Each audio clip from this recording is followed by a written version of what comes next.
Now it's actually nap time. What's up, everyone? Welcome back to another episode of the Heel Hookers Podcast, episode 219. We are back with a very unexpected review of UFC Vancouver, to be honest. This was quite an event. We were super excited for it going into it. Super disappointed headed out. out. Oh my goodness. That I don't think it could have gone much worse for us. Hey, but it is what it is. We're here to talk about it, all the fun, all the bad that happened on last night's card. But before we get into all that, don't forget to like and subscribe. We appreciate everyone that does. Let's go. But first things first, we got to talk about this main event. There's so many things with it. I fucking knew it, brother. I get it, because it's one of those things we're going into it. Like, obviously, the main event was supposed to be RdR versus Fluffy, and we were all like 90. One of those things where we'll always, like, in the most cases, give the other people the credit of being able to do something, whatever. But when it was Fluffy, that was like 99.9% chance he goes in there, breaks the RdR like it's nothing, and you know what I mean? Yeah. He can't hang with the pressure. Brendan Allen gets in short notice, 3.5 weeks, I think, or so, he said. About 3-4 weeks, yeah. And like we said, the next best replacement that they could have gone to, because obviously it, like, not to like be disrespectful, but it's like he's like a poor man's Fluffy in a way, and like his style and just how good he is and everything. Clearly he's showing that he is really good. Not even 30 years old at this point. He's getting better. He's putting everything together. But it's like, just, we have higher hopes on Fluffy at this point in their careers. And it was just like, okay, obviously the potential of RdR being just maybe actually too good, or just like the big man thing, able to like go out there, get it done over him. But we always gave Brendan Allen the credit to be able to go out there, put on a fight, and just a pace that RdR is not willing to hang with. And it was kind of wild to see that at the end of the second round, RdR was looking pretty fucked already in terms of his gas. Dude, he was already... Hell yeah, man. Listen, sorry, I was just going to say that I'll give it to him because I thought he was done after round 3. I didn't think he was getting up at the end of round 3. Fair. No, I was about to say, we all thought that, and even then, after round 1, he was already looking tired, and that was the big thing, is like, after round 1, it was kind of like what we were saying, like, oh, being the bigger man, being able to control and all that. But, like, he was already looking tired, and once Brendan Allen reversed him in the second, was able to get on top, land ground and pound. RdR was trying to flip his hips, get into an armbar, and Brendan Allen's just too good to be armbarred like that. Like, he's got really good top pressure, and he just was able to keep getting ground and pound. At the end of the second round, was very slow to get up. At the end of the third round, even slower to get up. Damn near right at the end of the fourth round, when he was getting up, Herzog was this close to already stopping it, and then the corner ends up telling Herzog that the fight's over, it's done. But that's the one thing that we were saying beforehand, is RdR does not have that dog in him, and if there's one thing we can say about Brendan fucking Allen, is he has that fucking dog in him. He will not quit on himself, and he will not stop going forward until you stop him. Exactly. And like, when I started with, like, I fucking knew it. It wasn't that you guys didn't, but more so my shock about how many people didn't. Because I feel like I've seen so much on my timelines of like, just damn, RdR sucks. Damn, he sucks. Like, he quit. All of this stuff. And it's like, bro. None of y'all went back to watch those Anatoly fights, did y'all? Yeah, or just didn't watch them live, or even just like, because I was just like, bro, how many times have I ranted on this podcast itself when RdR comes up, like, bro, there's gonna be somebody that folds him in that pressure. And so it's just so funny how like surprised so many people are. And I'm like, nobody saw this coming. Like, regular people that just watch UFC, sure, but even from certain like MMA places where I'm like, you didn't watch him in one at all. You didn't go back to watch his easily findable fights in one. Like, come on. Y'all didn't see him go again. We've brought this up multiple times, even though it's like, it's a whatever thing, and I know you give him the credit because he was first time coming back down to 185 as opposed to 205, going life and death with fucking GM3, like legitimately, like someone who was a grappler. He was just able to defend the takedown from Bo Nickel because Bo Nickel is only a wrestler, not an MMA grappler. And so he was just able to also big man that one. And then Robert Whitaker, who's not a like finisher like that, like of course like his style was really good against Whitaker because he's a taller guy. His knees were, which is one thing he didn't even attempt to do, were those step in knees that he had that he's been using his last 3 fights. Have the energy. Well, even like at like round 2, round 3, like he just kept getting into the clinch and just straight up going into the grappling, and that was probably a bit of a mistake. But even then, on the feet, like again, Brendan Allen is such a dog that maybe that wasn't even part of the game plan because Brendan Allen would have put it on him on the feet as well. Yeah, and because that's where it's like with this fight specifically, we didn't get to see really the actual pressure on the feet in the striking that we assumed that was going to be the actual thing to break it, to break RdR. It was just the grappling and just the pace of that and doing too much and then just getting exhausted, you know? But it's like, yeah, man, I wonder if, because it obviously did not go great for him with just only going to the grappling, because it's like with the armbar, it's like, I know you were like saying in the commentary, you know, but it's like most of it didn't even seem like he even like was going for real attempts on the arm at all. It just seemed like he was trying to invert underneath him. Like I just assumed probably going to end up going for like a leg lock series or something like that. But it's like, it was just so labored and tired. Like there was never any close attempt to anything. And so it just always felt like he was just using so much energy to try and invert under Brendan Allen and then just kept on getting more tired. And it's just one of those things of like, the fuck are you doing, bro? Like what, you know what I mean? Like it was just kind of crazy of it wasn't even the striking at all. And really Brendan Allen did have some real nice ground and pound moments in there for sure, but it's like it just, he could not just hang pressure at all with Brendan Allen.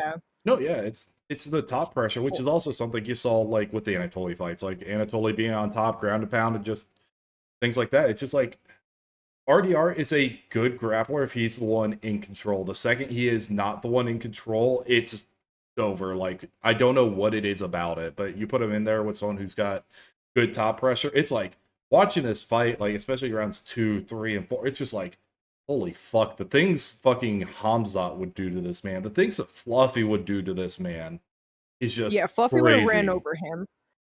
And it's like, because it's not that RdR sucks, but it's the fact that he is somebody that very much the style makes the fight. Yeah. So anybody with heavy pressure is going to do bad things to him. But if people are like, because me and Jimmy were talking about it, where it's like Allen just, you know what I mean, like beat RdR. But I wouldn't be surprised if Allen went out there and then lost to Whitaker. You know what I mean? And then it's like RdR definitely loses to Sean Strickland, but I still feel like he can beat other people in like the top, just, you know, however many. Like he is so much where it's like you need the right style, and a lot of people simply don't have it. And they're not going to be able to expose that. But when you do, he crumbles.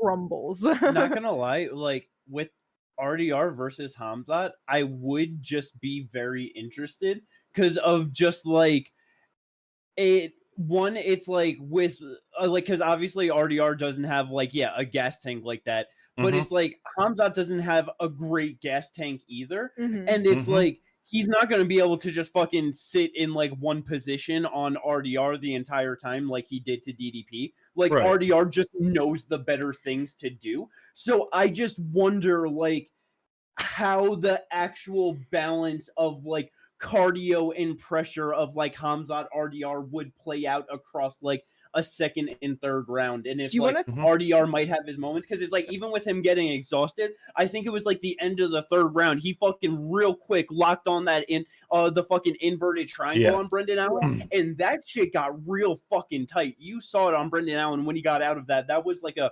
okay, like, yeah, it was the like end I of the gotta round. fucking breathe, like that. Mhm. So it's like I do just wonder, like I for sure would favor Hamzat to just be able to beat him, and he probably Yeah. does it in a dominant fashion. But I wonder if that could end up being a more fun fight than just like a super like heavy pressure fighter like a Brendan Allen Mhm. or a Fluffy, because they will keep that same pace going, if not ramp it up over time. You know what I mean? Well, I do agree that he'd be able to do better than what Jurgis was doing off the bottom. The thing is, like, when Hamzat does get the chance to, he does have some pretty vicious ground and pound if he is wanting to do that. It's just like with that fight, first five round fight he's really ever been in. It's his first title shot opportunity. Like, he's gonna play. I don't blame him for playing it more safe in that one.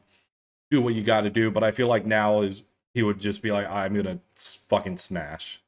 You know what I mean?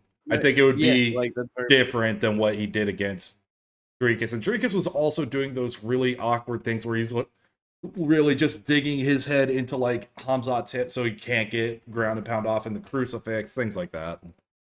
Yeah. But no, yeah, like that's but just to your point though, it with RDR, it's like a styles make fights thing, you know what I mean? It's just, and going into it, we knew that Brendan Allen would have a very good style to be able to beat him, but it was just the thing of, okay, especially short notice, are you actually at that level to go out there and implement that potentially over 5 rounds? You know what I mean? Mm-hmm. But yeah, it just pretty damn great for Brendan Allen to be able to go out there and get it done. Yeah, he said that because what I'm pretty sure he called for Hamzat, he called for DDP, and he said if not either of those two, then a rematch with Sean Strickland. Yes. And all of those. Probably not getting the Hamzat fight with talking about, leading into this. Is there the chance that he gets it? Nowhere near good enough of a performance for him to skip the queue and be able to get that over RDR with the win over RDR. Yeah, Evolve's probably going to be getting that. Yeah. Him versus DDP is definitely a chance of that happening. It's one of the few fights I think in the top now that would be the top 5 that DDP doesn't have, even if he doesn't jump into the top 5. Like one of the few fights he hasn't had yet. And then he also with Strickland, that's just a really fun rematch. It's been 5 years. Like he hasn't turned 30 yet. He was 24, 25 when that fight happened. Like that's a huge amount of time, and you can see there have been improvements in his game to be able to win that fight. So that'd be a very interesting fight. Any of those fights, I am 100% down for. Yeah, I feel like the most likely one he ends up probably with Strickland. Because I don't know if he ends up with the DDP fight, honestly. Yeah, because I could see them going to Fluffy for that potentially as well. Yeah, it's weird, and we're in a weird spot right now, man. Because top 5, it's like you still got fucking Izzy in the top 5, which is kind of crazy. Yeah, then but RdR's about to drop number down. 4. Yep. Kyle just took a loss. Yeah, that's bro. That is kind of crazy. That outside the top 5 right now, literally, it's Fluffy, Brendan Allen, and MVP that are coming off of wins from 6 to 10. Yeah. Those are our 3 prospects moving into the top 5 of the division right now. Oh, we're calling MVP a prospect now. Okay. Hey. This dude beat Jared Cannonier, all right? No, yeah. That's as much as Kyle has done, you know what I mean? Fuck it, give me MVP first. Why not?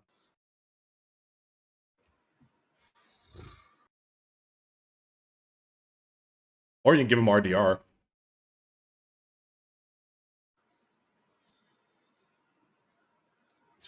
That's a wacky ass fight. It's a wacky fight, but like that's what MVP's here for. He's here for fun, wacky fights. Like, why not? MVP versus DDP.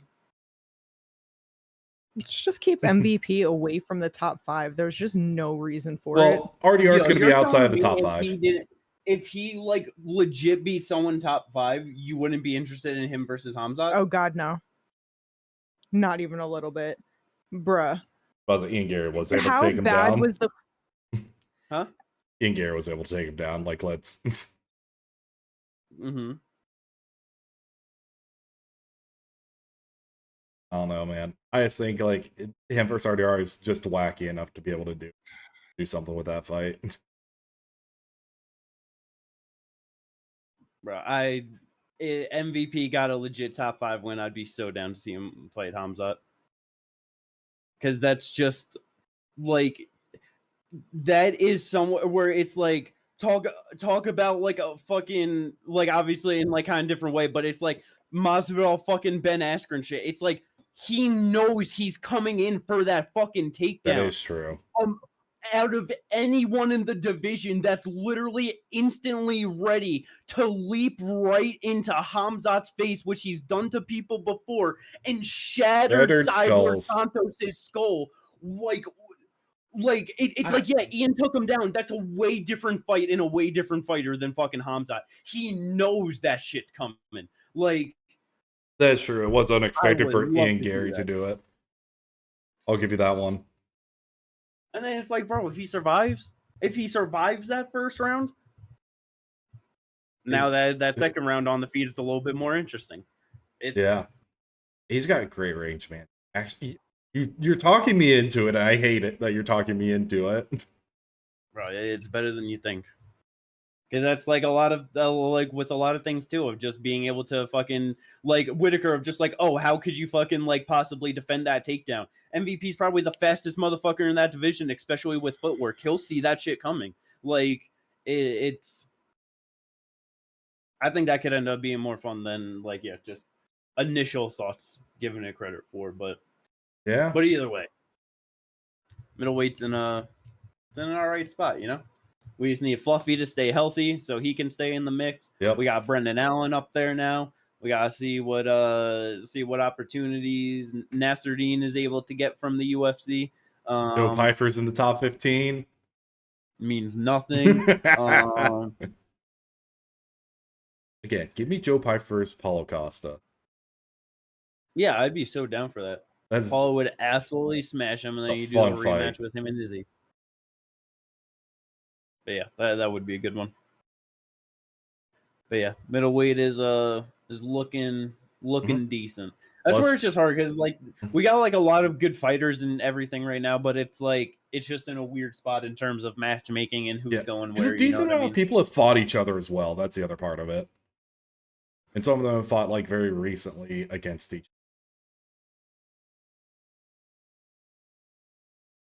other. We got a lot of old people in there, you know? Yeah.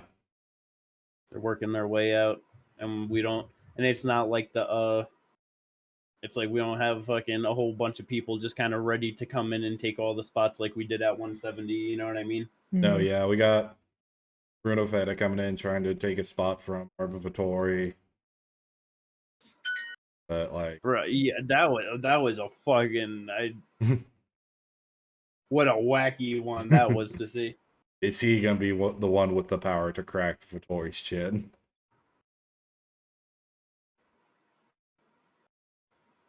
No. That dude's gonna grapple Vettori because that's the only thing he could do.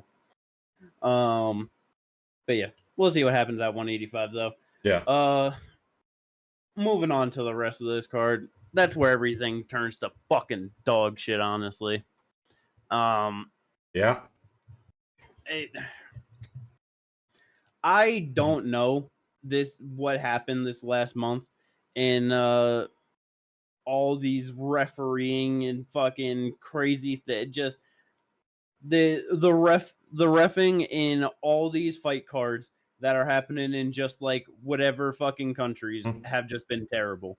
Yeah. And it's just like I don't understand why it's just been like what's going on. You know what I mean? And it's a majority of fucking weird. A majority of them haven't even been like the local refs. It's been like the established guys. Yeah, but it's just Perth, Rio, now Vancouver. Like I said, Kansas City as well had some fuck ups, and all within a fucking like a 3-4 week period. Yeah. Mike Malott versus Kevin Holland. what was it? The second round, I'm pretty sure, with the nut shot happened, No, or was that first. the end of the first? So Both of them. like he hits him, hits him in the fucking nuts with the kick, and it's just like, all right, whatever goes. Probably 20 seconds later or something, not even, kicks him in the nuts right again. Hurts Holland. Fucking. I was about to say, it was a knee in the clinch. Knee goes up, like the knee. Grazes the cup, but the rest of his shin follows through right onto it. Kevin Holland goes down, and it's just like not Herb. Herb's been fucking up, but this one wasn't Herb. It was Big Dan. Big Dan. You could do another one. It's a point. It's like, motherfucker, Holland is on the ground on his fucking knees. Take the point now. And if he had taken the point when he should have, it would have been 28-28, unanimous draw, which is what it fucking should have been. Yeah. Like, it is just like it. With it ended up playing out that way where it's like, it would have actually been a draw. Like, it does feel shittier that way, but it really is just crazy of, we just talk about it all the time of fighters are able to just foul their opponents all the time and just not get anything. And it's like, with him being so clearly damaged to the point that it goes 5 minutes on the fucking medical timeout clock. And then over 5 minutes, and Big Dan is just like, oh, are you good? Like, the time's up. Like, are you ready? Holland's just not like saying yes or no. He's just kind of like standing there grabbing his nuts, still clearly affected. And nobody is making a fucking decision for it, for it to either end or continue going. And that's where it was just like the second part of like, just that where it was just like, what is going on? No, literally, like that's where like the major issue is like you are the referee in the cage. You are there to make the decisions, because it started with after the second nut shot of him literally, like, you heard him multiple times. Should I take a point? Should I? I heard it, but was it real? And it's like, bro, you're saying that you heard it, you saw it, you see how much pain he's in, and now you're asking if a point should be taken. You never end up taking the point. Then, like you said, going over the clock, seeing that the fighter is still in pain, you stop the fight because he clearly can't fucking fight. Then the next minute of the end of the round, he proceeds to run around grabbing his balls, not willing to fight really because he's in so much pain, but it's Kevin Holland and he's not going to call the fight to be stopped, and you don't. And then to bring the doctor in the second round and then to let that go, and just the doctor is saying he's in pain, look at him, and they're just like, fight's on. What happened? Yeah, it was so many weird situations with it. And again, like, that's the biggest thing is I'm getting tired of referees not having the balls to just stand on their fucking decisions and just make it, and just to make a decision, not even to stand by their decision. But number two is, because there was none being made. But number two is, everyone needs to get out of their fucking head about intentionality. Intentionality does not matter in the rules. It is if it results in a fighter visibly being affected and how much it is affecting the fight. The fight could have been ended there, therefore a point should have been deducted. Intentional or not does not matter. That is the biggest thing, is the ref is supposed to be there to enforce the rules. Exactly, because the only time the intentionality comes into play is if the fight ends, and then it's like, okay, is it a DQ or a no contest? But if the fight's going to continue, it doesn't matter. Like, no, exactly, that point. And just one other thing is just Kevin Holland, bigger man than me, because I definitely would have put Mike Blount into a clinch and then kneed him right in the nuts. Like, no, like, what are you gonna do? Take a point for me? Like, what the fuck? It's just absolutely crazy of just the lack of reffing that was going on during all of that shit. Just in general. Like, are we getting at a point where they need to scrap the old guys and just really start bringing in some new sets of eyes, fresher eyes, younger eyes, just faster, more capable, more willing to make a decision, whatever it may be? Like, because go ahead. I was gonna say, because Dan is like, like, obviously a reputable ref, but it gets to a point where it's like, you get older and you start to decline, and clearly you are declining as a referee. No, clearly. there also just needs to be like, again, like, it's each individual athletic commission has their own refs when it comes to, like, especially like the regional stuff. Again, like I've said it before, a national commission just for MMA, because that can sort so much of this shit out, because they can have training, they can have national standardized reffing classes that are what is to be done, and they can actually train out the idea of intentionality on these things that should be taking a point. Like, one time I get not taking the point. The first one I'm fine with. Obviously unintentional. Kevin Holland was moving in. That was movement of bodies. That second one should have been a point deduction because of how it affected the rest of the fight. Because throughout half the second round, more than half the second round, Kevin Holland is still grabbing his cup. Bro, he was grabbing it in the third. I was gonna say, I'm pretty sure it was when was the in third the third round, round, he was still like fucking doing it. Yeah. Yeah. Like, obviously nowhere near as bad, but like I'm pretty sure third round was about to start and he was just like grabbing it, just shaking around, like just wild. And it's just like, at the end of the day, like, I don't know, I really wouldn't mind if, like, even with just like, if there was just a period of time where they're just like, nah, first foul, we're just taking points from you, because it's just one of those things where it's like, like at the end of the day, it does suck, and like things are unintentional and things happen, but it's like refs will say, like, your first warning is in the locker room before the fight even starts. Like, that is your first warning. The first time you foul someone and get warned, that's a second warning already. It's like, it's not like a fucking 3 strikes you're out, like, you know, like no, it's like, I feel like the only way it shouldn't is like, because I don't even remember what fight it is, but we see it all the time where someone like gets hit in the nuts, but they're like, no, I'm good. You know what I mean? Where they're like, doesn't really affect me. Like, let me keep fighting. There's no break. And it's just like, okay, whatever, you know, unintentional. And there was literally no effect from it. Keep it going then, you know? But like, past that. That was like the first one in this one. Like, the first nut shot, he kind of just brushed off and was like, no, I'm good. Just very quick on it. And then, like, that second one, it's just like the intentionality just does not matter. It is all about the effect it has on the fight. And I agree, where it's just like, just start actually enforcing this is your first warning. If there is a foul committed, I will be taking a point in these fights. Because, like you've said before, what's the point of not fouling? If everything is just going to be a warning, why should I care if I foul? Yeah, bro. Like, you could literally just cycle through all of them and you're fine. Like, it's hit them with an eye poke, kick them in the dick, grab their fucking glove, grab the cage, grab the shorts.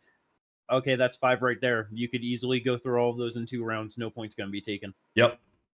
Easy. Like that. Because, like, for some reason, and like, all of those can have such small impacts on all of those big moments impacts. that it's like, well, and it's just like it could just be like small things that just lead to bigger things. You know what I mean? And it's just like, it's just crazy, man. No, it's insane. And it's like one of those things where it's just like, refs also at that point, for some reason, categorize fouls to where they are getting warnings for each thing. No, motherfucker.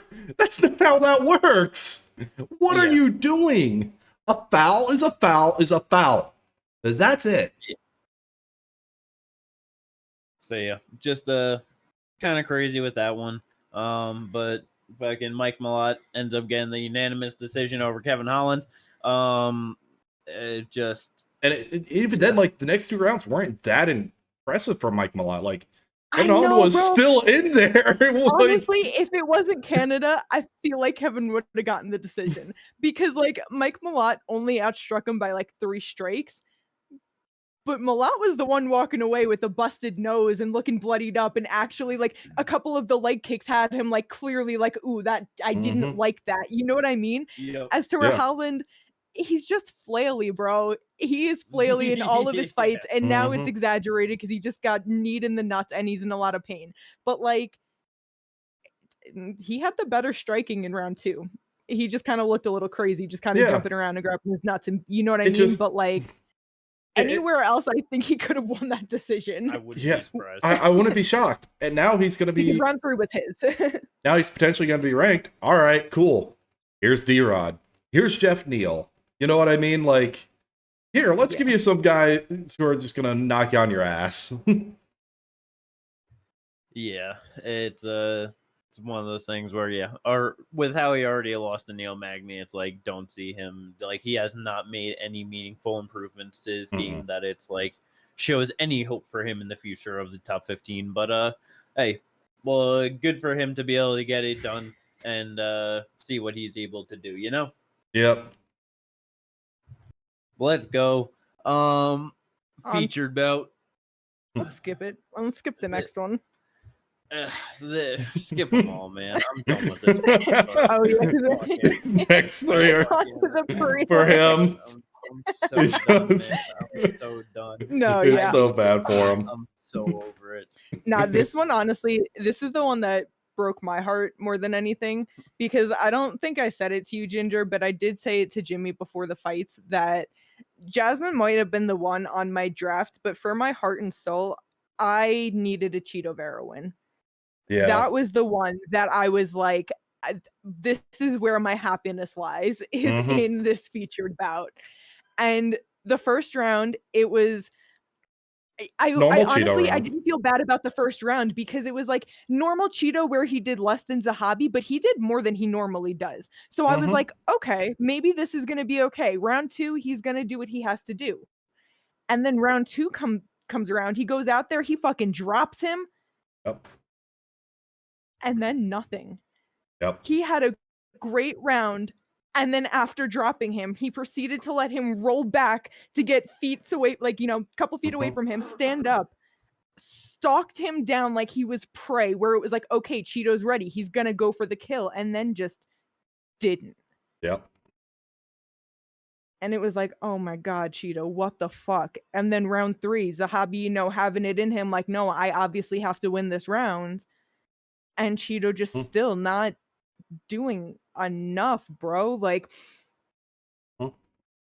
I know that it's so obvious that, oh, Cheeto Vera's fighting, like, it's really easy to get frustrated with him. But with Zahabi being, like, people talk about him like an up-and-comer. It's like, what, he's fucking 38 years old? Something like that. He's, years older than Cheeto is himself. 37. He's about to be 38. Cheeto's 32. Yeah, and he's 14-2 in his career, so it's not like he's taken a lot of losses or anything, but I just didn't think that he was going to be at that level where Cheeto was going to be losing to him. You know what I mean? It's like Cheeto has been on a rough streak where he took a fucking bad loss to Sean O'Malley, gets dropped for his first time in his career to fucking Figgy, and I was like, this is the fight to bounce back for sure. This is where he can do it. And then he loses the split decision to Eamon fucking Zahabi. Night ruined. Yeah. Yeah. Because it's like we were talking about leading up to it, where it's like, yeah, just want to see a classic Cheeto performance where he just goes out there, just able to put big shots on his opponent. He's just better and he just drowns them in like just the damage, and they just fold in like 2 rounds. You know what I mean? And it's like, yeah, as soon as he got that knockdown, it just exactly felt like, okay, this is what we're getting, you know what I mean? And then it just, hit the knockdown, and it just like he fucking hit the fucking emergency brakes of just like, okay, just I can't go for the finish anymore. And it was just like, come on, man. Like it is just kind of crazy to see, like, even looking at the numbers, that they basically threw like the same amount of fucking strikes, but it's like, they actually threw the same amount, significant strikes. They like both threw 152 in total strikes. Cheeto threw 1 more. Yeah. And so it's just like fucking crazy of like actually, keeping up with the same numbers, but obviously just the accuracy a lot less. And it's one of those things where a lot of times Cheeto doesn't like punch or strike in good combos. You know what I mean? It's like just like these a lot of single big strikes. You know what I mean? And so it's like it just. It was super frustrating just knowing that if he did a little bit more in some spots, he could have easily found that finish in the fight, and he just let it slip away from him and loses a split decision in fucking Canada for it. And it's like, I was even like kind of surprised that he fucking got the split. You know what I mean? Like, it's just, honestly, I feel like because this might have been the only fight actually where a Canadian walked out and there was kind of a bigger pop for Cheeto, and Yeah. they were going back and forth between the fight of chanting for Zahabi and Cheeto. Uh-huh. So like, you know what I mean? Yeah. I wonder if even like that one singular ref was like, I feel comfortable going with this because this is what I see how it going, and the crowd loves him, so it's no one's gonna be mad. Yeah. Yeah. It fucking sucked to see, man. It's just like, god damn it. Mm-hmm. Just speaking of like how the crowd was reacting to things, just want to throw this out there because it happened earlier in the night, but like what happened after, but it was something that held effect after. Each time Big Dan was the ref, he was getting booed. He was getting booed out the building. Yep, it was crazy to see, actually. Like, I think that's the only time I've seen a ref like get booed that hard. Yeah. Oh yeah. But I mean, yeah. I was gonna say the Canada crowd was going crazy in general. They were cheering on Yeah. their guys. They're talking about "fuck you, you suck." Like, Yep. what was it? Matt, you suck. Yeah, they were going Matt, in you on suck. a lot of different- Matt, Yeah. you suck. They definitely were, but honestly, I don't care. I love it. It just adds to so much fun. Exactly. It just creates the energy in the arena, and it's just, you know what I mean? Yeah, it's great to see. You want to see passionate fans in the crowd. It always makes it better. Yes. Yeah. But Just Bleed still lives. Yep. Eamon Zahabi gets it done. Calls out Sugar Sean O'Malley afterwards. So he ain't getting a shit fight. It's you know, I wonder maybe Sean does take that fight. I don't know. I've been seeing renewed rumors of Song Yudong versus Sean O'Malley again. I haven't seen anything originally, but I know that's something that we've seen for a fucking while of that. But it's like, I also wouldn't be too surprised because I don't think that is a rough matchup for Sean O'Malley at all, honestly. It's not. No, like, it is not. Because obviously it's like one thing that Cheeto was struggling with in this fight was the speed and the combos of Eamon Zahabi, which is always just like a fucking another thing. It's like, brother, like, I get that he got fucking, like, cooked with that knee in the fucking Sean O'Malley fight, but it's like ate that shit, you know what I mean? And then it's like got dropped by Figgy, but it's like you got an iron chin, man. There's no way Zahabi was landing anything on him that like had him fucking crazy worried. It's like take fucking 3 to land that one shot, So it's kind of frustrating to see that a little bit. There are times where he was backing out like the lockdown. I'm like, my guy, you are way more durable than Eamon Zahabi. Yeah. So but like Eamon against Sean, like those, like just blitzing in combos and stuff, I feel like he's gonna easily be able Sean to just sniping like step that counter and like it's just not gonna be rough at all. I could also see them going to like a Corey fight. That'd be a good one. I would like that, honestly. That'd be a good bounce back for Corey too. Yep. But yeah, I'm sure like Cheeto, that he's a very respected guy in the UFC for sure. So it's like, and just by like the UFC brass, I feel like, so get a win over him, like it's gonna be a very solid opponent next, you know what I mean? Yeah. I feel like Suga, Corey, Figgy, any one of those guys are pretty alive for him to end up fighting. Yeah. Hell, if they actually go with what Corey wants, where he wants to fight Sean, this, that, all these other people want to fight all these other people, maybe we get Zahabi versus Song. Maybe that's the move. That'd be the worst way to go about it. I feel like we need both of them to try and get any decent win for Marab to smash them. Yeah, or I mean, No. It's just one of those things where it's just like so many things happening at once. It's like, well, this could happen. Get it. Look, they're jumping up paid to fight fucking Cejudo. Like, they're trying to get people in at the bottom, but like, that's just because we got David Martinez, we got Vinicius Oliveira down there, who don't think that might be who Vera fights, to be honest. Vera versus Vinicius Oliveira. That's kind of the fight I want for Cheeto. Because while it could go terribly wrong with Vinicius's activity, bro is so we open. Talk about it. He is so open. Know how he doesn't have the is, cardio either. And bro is chinny. Exactly. that is like the perfect fight for Cheeto to get a fucking second or third round knockout. Like probably third, but it's like the perfect fight for him to actually be able to fucking do it. I need this for my boy. You good over there, Jimmy? I just don't know. Because it's just something of,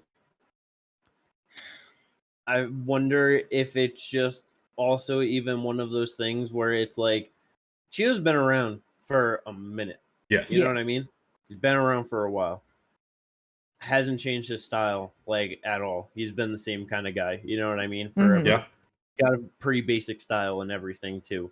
It's like, I wonder if he could just even it just be one of those guys where it's like, yeah, just kind of the older generation, and it's like even like against these younger guys, it's like they know fucking Cheeto. They've all probably watched them fight for fucking years and years and years, and it's like, yeah, Vinicius, we don't look at him of like, okay, as good as him, or in like he's chinny and all that, but it's like you said, the activity. He's gonna be way fucking faster than Cheeto. He's gonna do a lot more. It's like, I'm just wondering if it's like those certain key aspects that it like are the absolute kryptonite to Cheeto. It's like I just wonder if like it's even to someone like Oliveira with big flaws in his game, if that's still gonna just be too much for him in like just fighting like these guys in the next generation. You know what I mean? Maybe. Because it's like, I don't know, like I don't think that, like, it's like at this point it's like, you know, with even landing the shot to get the fucking knockdown on Eamon, but then just watching him not continue to follow it up or do enough and still be able to win, it's like, I don't know, I don't think he beats fucking Kyler Phillips at this point. I don't know why he needs Vinicius, who's chinny and has no gas tank and, you know, keeps like, his hands down. it's like, I don't know if he beats Vinicius. Like, he probably doesn't beat David Martinez. Like, it's like, you know, lost to Eamon. I'm just like, I don't know. Yeah, because then it's like at that point the only other like newer guy in like, you know, the fucking from like 9 down is Marcus McGee, and it's like probably does win that fight. I do feel like he had like Marcus doesn't have like a good enough style to be able to get it done. I think it'd be an interesting fight though. Yeah, it'd definitely be fun because he's like McGee would be in there to like exchange with him and stuff, and it's like Cheeto would have a much easier time catching him. Yeah, because Marcus McGee as well has a very simple. Yeah, but it's like, yeah, I do wonder of how it's actually going to play out for him, like matching up against all these guys underneath him. Already on a 3-fight losing streak now, so it's, you know what I mean? It's like, it's rough. It is. But hopefully it's one of those things where maybe they do give him a Marcus McGee. Maybe they do give him someone outside the rankings or something, because it's like Cheeto is a fucking very solid name for them in the bantamweight division. So it's like they don't want to just absolutely crush him at this point. Like you said earlier, only 32 years old. He's got plenty of life of him to still fight in the UFC. No, yeah, I'm just really like gotta pull some together. Rankings, like who's someone who's on us who deserves to be like fighting. Give him Hayani Barcelos. Isn't Barcelos fighting? Yeah, he's fighting Ricky Simon. All right, beats Ricky and then he fights Cheeto. Or you give him fucking Ricky. True. Sure. Grappling could be a problem with that, but I don't think Ricky's good enough that it's like that level of grappling is going to be much of like a problem. Like he could easily get clipped by Cheeto, you know? But it's like, yeah, gotta. I feel like outside the rankings would just probably be good for him. No, yeah. It's just one of those things where it's like, damn, who is like right there? Yeah, you're right. Unless they're really just like, all right, now's the time. Raul Rosas Jr. I'd be so upset. I'd be mad. They don't need to do that. But yeah, we'll see how 135 plays out though. This next one, even more sad than the last, and this was so disappointing. It was just so fast and unexpected. Yeah. Jasmine just putting on pressure on Manon Furo, and Manon just throws a fucking real fast left hand, and as soon as she does, counter. Jasmine, Yep, just starts to fucking like duck and just move into her right onto the fucking chin. Just the legs fucking wobble, lands a couple knees to fucking sit her down and follow it up, and then just ground and pound. Yeah, that was it. Just fucking minute 14 seconds into the first round. So upsetting to fucking see, and just disappointed after just very much expecting and hoping a great and dominant performance from Jasmine in this one. Yeah. So it's just like, damn, just don't it's just like, you know. Yep. No, yeah, like not a lot to talk about. It was a minute 14 seconds. Like, unfortunately, like it was just like Manon landing the perfect strike because like Jasmine was coming in because she was going to go for a right hand, and then just like, yeah, it was a perfect counter and just Clean. Yeah. Well, with this, do you think that since they're doing Valentina and Zhang, do you think that they're going to go to Manon and Natalia? Like, do you think they would do that, or you think they're going to sit Natalia out for whoever the winner of Valentina Zhang is? But the thing is that could be so fucking long. That could be. They could go to You that, know? especially if I have no idea. Fight. They could do that. It's like, when was fucking when? Because it was Natalia versus Alexa Grasso on the last one. Yeah. When was that? Fucking March or something. That was May. Yeah, that was May. It's like, yeah. So it's like, yeah, with 5 fucking months later, no news at all of when she's fighting. You know what I mean? It's like, well, because that's the thing is who is there for her to fight? You know, it's like she beat Alexa. Manon just fought. I don't think they're gonna do Erin and Natalia. Erin's fighting Tracy Cortez. That's what it is, right? So I was gonna say, yeah, she only has the one win over Rose, but yeah, she's fighting Tracy. I don't know. Do they go like they don't do that and they are like, no, we're gonna save Natalia? Do they go Manon Alexa? Maybe.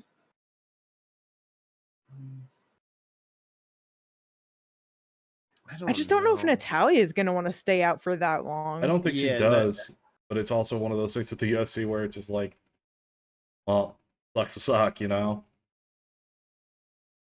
It's also, it's like, I just wonder, like, I don't know how fucking the UFC's really feeling, like, if they really want to get fucking Manon just back into a title fight like that, you know what I mean? Yeah. So that's where it's like, well, it's like, okay, now, or like, how do you matchmake her if you don't want her in a title fight that against someone that you're expecting her to lose against? You know what I mean? And now it's like, okay, so now we're probably only talking about a Natalia Silva matchup, you know? Yeah. But then you go fucking do that, and she goes out there and beats Natalia Silva. Well, now you just shot yourself in the foot because she just killed off your other better number one contender that you were trying to push, and now there's nothing left. So now you have to run with her at 36 years old. Yeah, with me saying that, I don't think it's a good idea, but I also think they don't give a shit. So I was just wondering if you think they might go there. They might. Yeah, and it's like, I don't know, because when's because that's the November card, that right? They're doing Valentina Zhang. Yeah. I mean, honestly, I wouldn't be surprised if Natalia just sits out for the next title fight, because with that being November, I feel like there's a fairly decent chance the winner could like end up probably turning around by like first quarter, you know, next year, and then it's like that's like March. Just a pretty. Yeah, like February, March, I wouldn't be surprised at all. Like 4 or 5 months. The only reason why I question it is because like neither of them have really turned around that quickly in a while. Where I'm just like, I don't know if it's because of opportunity and because of whatever, or if it's just because they don't really care to fight often. You know what I mean? Well, with Valentina, like half of the reason she's been like so inactive is also because like they were doing the whole Alexa Grasso thing. There's all that. Then she fought Manon, like, and then for Zhang, it's been who does she fight? Who are her contenders? No, yeah. Because it's like you know, you've said before where it's like, and just brought it up how like, yeah, there's never been a women's interim title fight because like they don't care to sit it out and hold it up and do things, you know. So it's like, I just wonder, especially like having Natalia Silva fight the winner coming off of like a champ versus champ fight like that, that's a really big fight of like an early card for Paramount, that it's like they might want to do that, you know? Yeah, that's true. But yeah, so we'll see. We'll see what kind of opportunities Manon gets after a win like that. Obviously, a great win just to get it done so early and just over Jasmine like that. But yeah. For Jasmine, we'll see what kind of bounce back fight she gets. Rough one, but it's one of those things where it's like obviously got clipped, but didn't take like a giant beating with it. So it's like I just wonder if she'll try to get a quick turnaround. She'll probably try and get one sooner than she probably should, but hey, we'll see what ends up happening. I'd say what, like, we find around like 7 to 11 probably from Rose to like either like Miranda Maverick or Casey O'Neill. You think where they'll go? Because it's Rose, Tracy's fighting Aaron, so don't mind that. Corene Silva, Miranda Maverick, Casey O'Neill.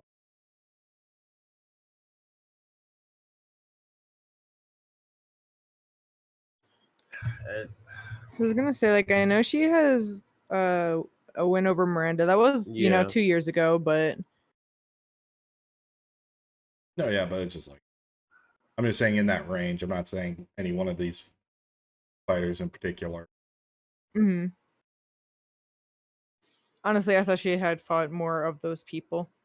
Same. So now that I'm just looking at it, just Miranda, I'm like, oh, okay. Yeah. Get another 115 champion under your belt. Get Rose. Why is Casey O'Neill still ranked there? That's Last a great question. August 24. God damn. That's where it's just hard because it's like I mean, like, she does have a loss to Tracy, so maybe fucking Tracy loses and then like they can book them together or something like that. Yeah, that's possible. Because it's just like in my head, her fighting like in that range, I'm just like, I feel like those are such easy wins for her. That yeah, but like, because honestly, I was like, maybe Macy. That'd be it. That would definitely be one that would be very like actually interested in. It's like a good fight in to see. Yeah, I'd definitely be down for that. Yeah, let's go. Let's see how that all plays out at 125 pound. Easily the best women's division we got right now. Let's go. Charles Jourdain did my boy so dirty. Darby Grant, Gravy Dant, Davey Gant. It was so sad. Still hasn't been knocked out. Still never been knocked out. Thought it was happening though. Yeah, because he got blasted to the floor. Fucking Jourdain hopped on him, and he just locked up the ghillie instead because he does have a good ghillie. And before he even tapped, he's just like, smiling and laughing because he's like, he knows dead to rights. He's about to tap any second, and there it was. That knee was real vicious. Yeah, perfectly timed. Yep, just knew that he was coming in, just ducking down, swinging the big hooks, and just blasted him. It was like the fucking third or fourth one that he already landed at that point. It was insane that it took that many because they were all landing clean. I'm pretty sure, landed like a nice front kick at one point. Like it just, he was just touching Davey Grant with everything, and it just like crazy that fucking it took 3 minutes of nasty shots and then just a ghillie attempt to fight, like a ghillie to get him out of there. Davey Grant, man, just a crazy chin on him. But yeah, just very sad to see. But good for Charles Jourdain. Gets himself $50,000 for that performance. First bonus. You know what I just realized is that this doesn't have this as fight of the night, but Topology does. But this is UFC site, so I wonder if they didn't.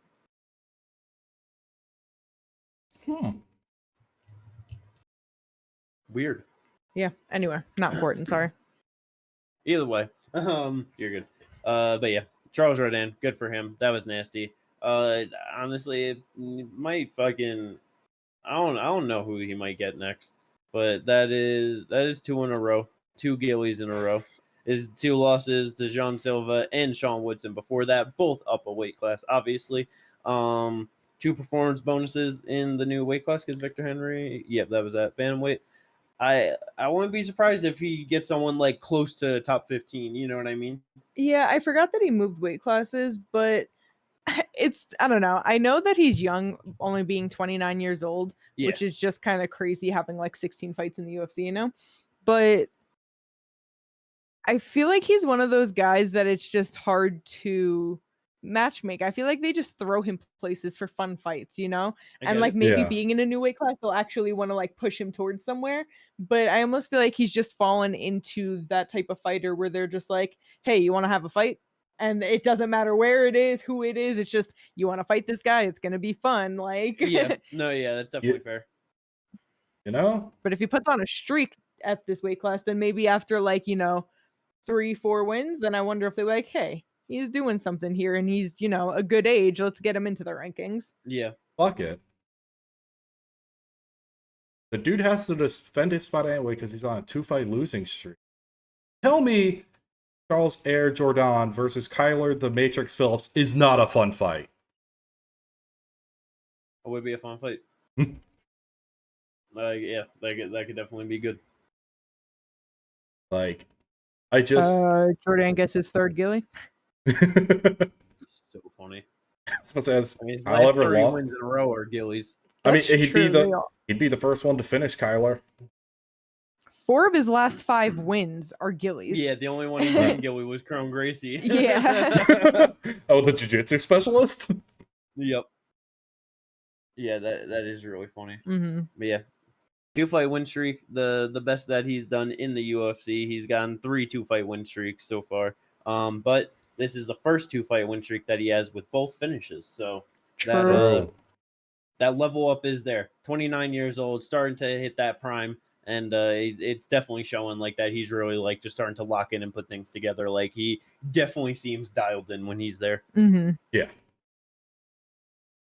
But yeah, I mean, like, cause with the Kyler Phillips ones, it's like that would be a real fun fight. It's like I wonder if he should just maybe get at least another fight before like that top 15 opportunity. But it's like I wouldn't be mad at it at all. You know what I mean? And because it's just kind of like you said, where it's like falls in and just fights people. So I wouldn't be surprised if it went to that higher end and got himself a ranked opponent off of it. You know, like that's.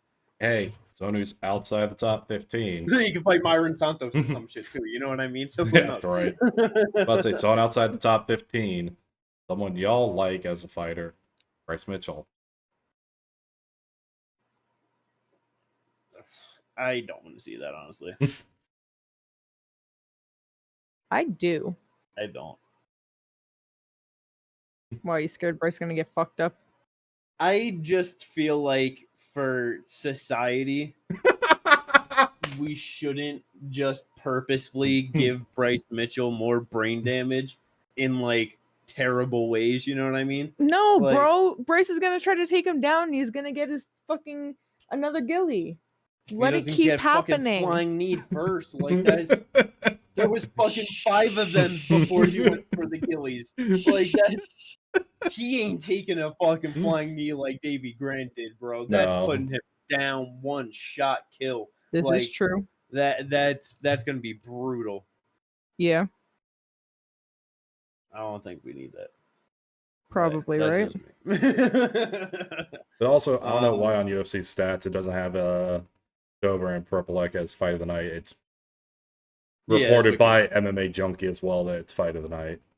Okay. So like, that's just weird. Oh well, fucking up. They do, you know. Yeah. Not like UFC's perfect. Oh, but talk about a fuck up, huh? Yeah, talking about fuck ups. The next fight. The second fight that Dan fucked up. Majorly. Well, the first fight he fucked up. Yeah. Well, yeah, true, but that we're chronologically the first fight. Like honestly, because how do you make 2 major fuck ups in one night like this? Both on the main card too. Yeah. Yeah. But it's crazy that like I really thought that this should be like a nice easy win for Matt Frivola. And then it's like he went out there and not only lost to Kyle Nelson, but he lost to Kyle Nelson twice. Yep. Yeah. This dude, like, I don't know what is happening to Dan, man. But Kyle drops him or hurts him. He's landing punches. There's like 3 seconds left in the round, and then Dan comes in and stops it. And honestly, it's a perfectly fine TKO stoppage too. It's not like it didn't seem like he fucked up. I'm sorry. I just feel like that had to be made known. That it was a perfectly reasonable TKO stoppage. We were like, oh, okay. Kyle Nelson won first round knockout. Perfect. It's like sad, and then like wasn't expecting that, Tapology stuff, whatever, but like no, yeah, and then we're talking about it during the commercial break. It comes back. They're getting ready to start the next round. We're like, wait a minute, what the fuck happened? Yeah. Everybody, even like commentaries, like showing that, fucking Kyle went over to go talk to Frivola, like, oh man, good fight. And fucking Big Dan's like, fight's not over. They're showing the replays of there being clearly 3 seconds left. Big Dan stepping in, like, oh. But the thing is, he never waved his hands. He just told them to stop. Oh, yeah, sorry. Yeah. But it's like, because he thought he heard the horn. And this has happened multiple times with him already. Like, he's already done this at Kansas City. Like, he is at the point where he needs to retire. Yeah. But yeah. So instead of Kyle Nelson getting a nice first round finish for himself, he had to go out there and beat him up for another 10 minutes. And he was saying afterwards of just like, just getting exhausted after the first round, just going for the finish and everything. Yeah. And so just, ended up like being a decent fight overall. But just, kind of crazy of just the whole situation and everything. And it was just kind of like funny of, Kyle Nelson is just one of those guys where, he's not like a big name or like, that like nobody talks about him or anything like that. And it's just like, even just on the mic, just talking about things, just even the Canadian crowd just didn't seem like too thrilled that he won or anything. And it was just kind of like, all right, let's get on to the next one. But I think they were more sapped because Big Dan fucked that shit up. That's what I was about to say. I feel like they were sapped because of the fact that Big Dan fucked that whole thing up. Because they were all like, they were going nuts when he stopped it. Yeah. And then, oh, wait a minute, it wasn't stopped. So I feel like that's what really fucked it all over for him there. Yeah. But see what kind of opportunities he might get at 155 pounds for him. Matchmaking at 155. Like, that's just a meat grinder. Yep. But let's go. That is the main card from UFC Vancouver last night. Very good, very fun. On the prelims, we did have some alright things going on. Honestly, they were pretty good. Yeah. Drew Dober versus Kyle. It was just kind of, it's just one of those things of like Drew just, just having some rough fights recently and stuff. And it's just like, it kind of like he gets the win, he gets the finish, but it was just like, he just felt more timid in like a lot of spots in that fight than I feel like what he used to normally fight. And I wonder if it's one of those things of like probably just recognizing of like, I got to keep myself safe and like probably shouldn't be like as stupid with eating these shots. And it's like, it just like, I don't know, it just watching it was just kind of felt to me of like Drew Dober 2-3 years ago would have finished this dude in the first round. It felt like, you know what I mean? Like I felt like he would have fucking stomped him, and it just like, I don't know. It would just kind of, It's entirely possible. I do want to say things before we kind of get too far into the weeds on this, because right before this, I saw the clips of the post-fight, not the post-fight, but the like post-fight press conference where he was talking at. And like, when he was on the mic with DC, he was saying he was dealing with a lot of stuff and like saying like, I've never been on a losing streak like the one I had. Camp was hard because, a lot of people, talking about, retirement, things like that. And apparently also lost his kid during fight camp. Damn. So, okay. I feel like there was just also a lot of things going on through his head. Oh, wow. I did not know that. Camp, so. God damn. That does put that fight into a whole new light. Because, like, honestly, even without knowing that, I was still going to defend him in the sense of, like, with how he fought, I still thought that he was winning those rounds. You know what I mean? Yeah. And it's like, I do agree that he seemed a bit more timid, but, like, I thought that maybe it was good because of the fact that it's like, yeah, he got his chin cracked by Frivola, beats Ricky Glenn, has a bad fight with Moicano, gets finished by Jean Silva, gets finished by Manuel Torres, where it's just like, I'd rather a fighter know that maybe their chin is kind of not where it used to be, and for them to smarten up around it and still look good and win the fight. Because it's like, I totally get that. Yeah, like, I mean, for one, Propolek has never been finished, so this was still the first fight that he had ever been finished in. Yeah. So it's like, he definitely is tough as shit, but it's also like, obviously with everything Ginger just said, but it's like taking into account that like he knows that he has been getting cracked. Kyle might not be a great fighter, but he does get knockouts himself, and he does have power himself. Yeah. That he's just like, hey, I can't just go out there reckless abandonment and just get him out of there because I know I can take his shots, because I don't know if I could take his shots, you know? No, So it's like, fair. I will say that I kind of appreciated it, because like he was still fighting. It's not that he was gun shy. He was just not as reckless as normal. And you know what I mean? Like just fighting a smarter fight. But I do get what you're saying though. But goddamn though, that fucking sucks, bro. Yeah. Oh, yeah. I mean, definitely more happy that he was able to just get the finish win. To just, I'm sure it's one of those things that just, you know, like just for the moment and everything, to just have that, get an extra $50,000. You know what I mean? To help with any fucking bills, just expenses and things. You know what I mean? Like it's just one of those things, man. Of like, oh, that's just terrible though. It. Hope. Yeah, I don't even know. But yeah, went out there, did his thing though. Good for him to get it done. Yep. Last bonus on the card though, Arichi Lang taking on Cody Gibson. This one was pretty fucking crazy. This one Cody was even Gibson, quicker. Than another person that had never been knocked out before. 21 seconds into the first round, Arichi Lang just lands a clean right hand as Gibson was throwing a naked leg kick, and just hammer fist put him out. Done. Yeah. Simple. No, it was simple.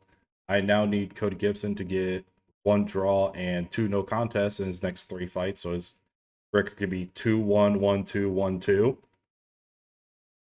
Terrible. That would be really funny though. But yeah, he's that was a real rough one for like the 36-year-old Cody Gibson, I think. 38. 38 at this point. Knew he was up 7 in the UFC. Yeah, across 2 different runs, and it's a little roughy, but you know, it'd be like that when you're on the Ultimate Fight. It's speaking of retirement, probably time. Nah, he's chilling, man. He could do this for as little or as long as he wants, you know? 2-4 in his last 6. And Oliveira started his UFC run 2-4, so what are we talking about? Jan Blachowicz started his run like that. Max Holloway started it like that. I don't think any of the people you just mentioned were 38 years old when they were on that run. I'm just saying 2-4 don't mean shit. Let's go. Like I said. Anything else you guys want to bring up on the prelims? Azamat Bakoyev got smashed by someone that was much bigger than him. Yep. Was it like 6 inches taller, 7 inches taller, I think? 6 inches taller with a 7-inch reach advantage. Disgusting. Yeah. It's what are you supposed to do? Yeah. Yeah, you're sorry. And he tried. Oh, Holy shit, he lasted way longer than he should have. That was so crazy to watch. Like the significant strikes are 102 to 24. Bro got battered for as long as he was physically able to last, and then never even went down. That's what I was about to say. It was a standing TKO. Right? Yeah, because Tapology didn't mark it as that, but I was like, I'm pretty sure this was a standing finish because he just wasn't going down. Yep. Yeah, no, the refs saved him in that one. Yeah, too tough for his own fucking good. Yeah, you love and hate to see it. Yeah, man. That's the perfect way to describe it. You love and hate. Oh, but yeah, good for yours reading that one for sure. But yeah, so rough for Azamat, man. Oh yeah. Ginger, anything you want to bring up? So Danny Barlow is not as good as we thought he was going to be. That's a fun realization now on a 2-fight losing streak. Like, I'll give it to him. Sam Patterson was a tough fight, and he was making a tough cut. Okay. My guy, you just lost via decision to a guy who lost to Ozzy, do you? Yeah. There's no defense. I don't got one. I just... It's insane. Yep. Yep. That was definitely a rough one for him losing that. Yeah. For sure. Let's go. Bruno Silva got a finish over Hyung Sung Park. That was good for him. He's been having a rough go of it, getting himself into the rankings at 125 pounds. Yeah. So this was definitely just one of like, okay, it just Hyung Sung Park just definitely is not a ranked contender at all right now, and he just needs time to work. And you know what I mean? No, yeah, because it's like he had a rough start with no contest, but then losing to David Dvorak, who is ranked, losing to Takir, who's obviously ranked, went on a 4-fight finish streak. All all finishes. Yep. Then gets finished by Manel Kopp, finished by Joshua Van, and now he's back on it, finishing Hyung Sung Park. So good for him. Yeah. Definitely an exciting fighter. Like every time. Yeah, fucking goes for it. And just definitely, which is, like you said, through all of those names, showing himself as a clear fucking gatekeeper to the top 15. Yeah. And it's just like, like you said, just all these guys too that are unranked, just finishing them as well. So it's not like he's going out there and having a boring win over these guys that don't deserve to be there. He's like, no, showing you with authority, like get the fuck out of here. Super exciting flyweight. He's been to a decision twice, and those were in his first couple of UFC fights. Yep. And which makes sense more too with David Dvorak and Takir. Yes. But yeah, let's go. That is all the good stuff from this UFC card from Canada. Hooray, hooray. Tapology is not even a fucking meaningful mention. I won. Did you really? I'm pretty sure. I haven't checked, but I was going to say there's no way Alan is what pushed her over me, because I would have Well, that in the first fight. Yeah. I was the only one who believed in Melissa Croden, and then you didn't believe in Brendan Allen. Now, mind you, winning was 8th in the group. Doesn't matter. I beat you. You too.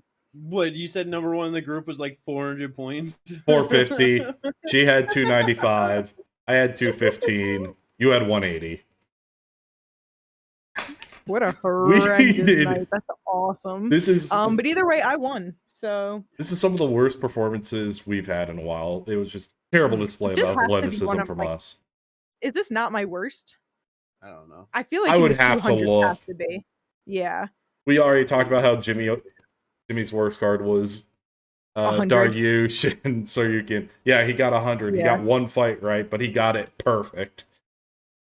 Perfect. Which, to be fair, that's hilarious. It's pretty damn good. But yeah, let's go. Tapology was terrible.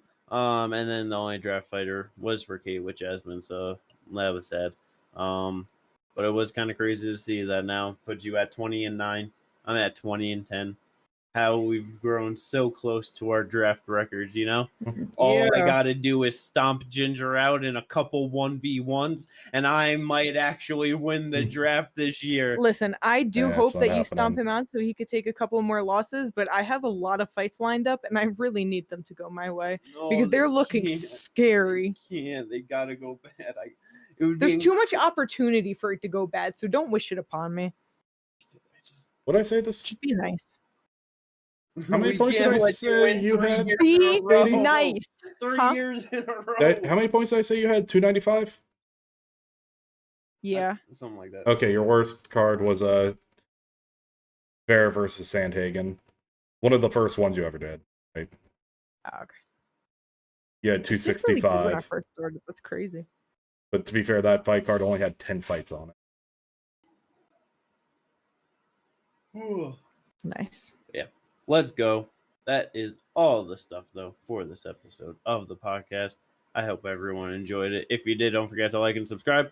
And we will catch you on the next one with an absolutely incredible pay-per-view. Yeah, Tommy Espinal versus Cyril Gane. Blah, blah, blah. Peace out, everyone.